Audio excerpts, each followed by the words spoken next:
Alright guys, so today I'm going to be talking about how to get a deeper squat.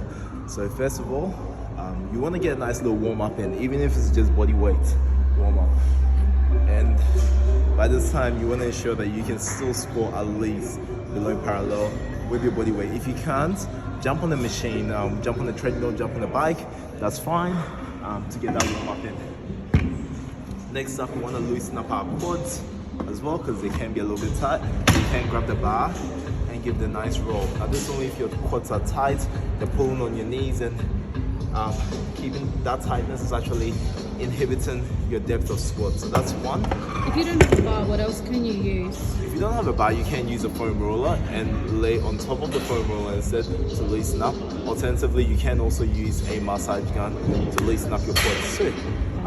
Then next up is our hip flexors. That's usually the biggest cause of tightness. Now what the hip flexor tightness does is because the tightness in the hip flexors causes a pull and cause our lower back or our torso to lean forward when we're trying to squat. It actually prevents us from pushing those knees out.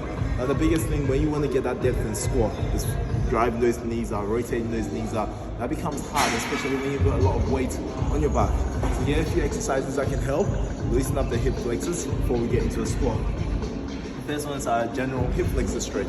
So start off like that, driving our hips forward. Now you're gonna pretend you're doing a squat. When you're doing a squat, what do? Rotate those knees out, push those knees out. Let's take this further. Grab our ankle, use our elbow to push our knees out. Keep our chest up, because when you are squatting, you're going to retract your deltoid. So you are mimicking the movement, and then drive your hips forward to complete this stretch. Hold this for about 20 seconds, then swap it over and repeat. Our next one is to actually try and squat deep. Squat deep, leave it there, use our elbows, keep pushing our knees out as well. This again, very essential because this is the movement we're going through. Do a few pulse reps, go back into it. So it's not much of a dynamic stretch, it's between the dynamic and static. Next one is also to loosen up our glutes. So when the glute stretch, put our feet at 90 degrees. Get a nice stretch right over. Once you're feeling your glutes, that should help loosen you up. And then last but not the least is we're gonna push our knees up and try and open up as much as possible.